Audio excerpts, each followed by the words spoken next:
শুরুতেই জানিয়ে দিব আজকের গুরুত্বপূর্ণ সংবাদ বাংলা সংবাদ। যেভাবে ভারতে পালিয়ে যান শামীম ওসমান ও নওফেল। এবং সর্বশেষ জানাবো যত দ্রুত সম্ভব সংস্কার শেষে নির্বাচন, জানালেন ডক্টর ইউনূস। এতক্ষণ শুনছিলেন সংবাদ শিরোনাম, এখন থাকছে বিস্তারিত। ছাত্র জনতার গণঅভ্যুত্থানে শেখ হাসিনার নেতৃত্বাধীন আওয়ামী লীগ সরকারের পতনের পর বিভিন্ন উপায়ে দেশ ছেড়ে পালিয়েছেন সাবেক মন্ত্রী, এমপি সহ দলটির অনেকেই। এদের মধ্যে নারায়ণগঞ্জের আলোচিত সাবেক সংসদ সদস্য শামীম ওসমান ও সাবেক শিক্ষামন্ত্রী মহিবুল ইসলাম চৌধুরী নওফেল দালালের মোটা অঙ্কের টাকা দিয়ে ভারতে পালিয়ে যান বলে জানা গেছে।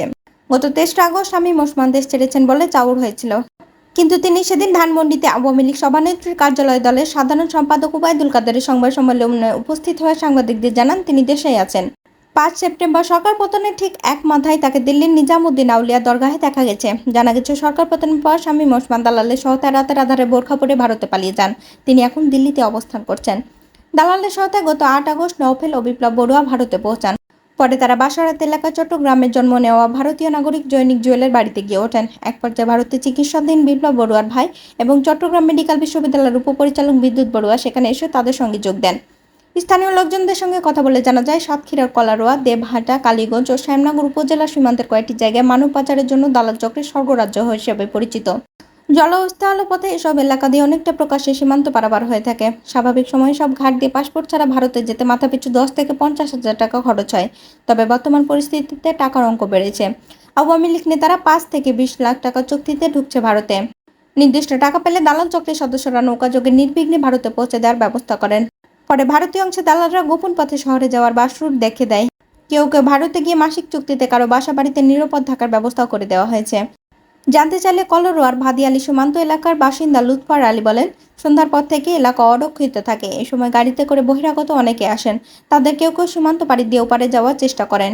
তবে আওয়ামী লীগ নেতারা এই পথে ভারতে ঢুকছেন জানার পর স্থানীয় বাসিন্দারা সতর্ক অবস্থান আছেন। সন্দেহভাজন কাউকে দেখলে বিজিবি ক্যাম্পে খবরও দেওয়া হচ্ছে। নির্বাচন কমিশন ও স্বরাষ্ট্র মন্ত্রণালয়ের সাবেক সচিব মোহাম্মদ জাহাঙ্গীর আলমকে গ্রেপ্তার করেছে ঢাকা মহানগর গোয়েন্দা পুলিশ। রাজধানীর গুলশান থেকে তাকে গ্রেপ্তার করা হয়েছে। মঙ্গলবার DMP media and public relations বিভাগের উপ পুলিশ কমিশনার মোহাম্মদ তালিবুর রহমান এ তথ্য নিশ্চিত করেছেন। তিনি বলেন, রাজধানী গুলশান এলাকা থেকে স্বরাষ্ট্র মন্ত্রণালয়ের সাবেক সচিব মোহাম্মদ জাহাঙ্গীর আলমকে গ্রেপ্তার করা হয়েছে। চলতি বছরের জানুয়ারি মাসে অনুষ্ঠিত দ্বাদশ জাতীয় নির্বাচন কমিশনের সচিবের দায়িত্ব পালন করেন জাহাঙ্গীর আলম। পরে 21 মে এক প্রজ্ঞাপনের মাধ্যমে স্বরাষ্ট্র মন্ত্রণালয়ের জননিরাপত্তা বিভাগে বদলি করা হয়। 30 মে থেকে ওই আদেশ কার্যকর হয়। বিসিএসের 13তম ব্যাচের কর্মকর্তা জাহাঙ্গীর আলম এর আগে জননিরাপত্তা বিভাগে অতিরিক্ত সচিব, যুগ্ম সচিবের দায়িত্ব পালন করেন। স্বরাষ্ট্র উপদেষ্টা লেফটেন্যান্ট জেনারেল মোহাম্মদ জাহাঙ্গীর আলম চৌধুরী বলেছেন, পুলিশের যেসব সদস্য এখনও কর্মস্থলে যোগদান করেননি তাদের আইনের আওতায় আনা হবে। মঙ্গলবার সচিবালয় স্বরাষ্ট্র মন্ত্রণালয়ের সভাকক্ষে আইন শৃঙ্খলা কমিটির সভা শেষে সাংবাদিকদের একথা জানান তিনি। স্বরাষ্ট্র উপদেষ্টা বলেন, যারা এখনও কাজে যোগদান করেননি তাদেরকে আমরা পুলিশ বলবো না, তাদের ক্রিমিনাল বলবো। তিনি বলেন, আমরা আনসার পুলিশ ও বিজিবি নিয়োগের সিদ্ধান্ত নিয়েছি। 2-1 দিনের মধ্যে আপনারা সাব ইন্সপেক্টর নিয়োগের বিজ্ঞপ্তি পাবেন।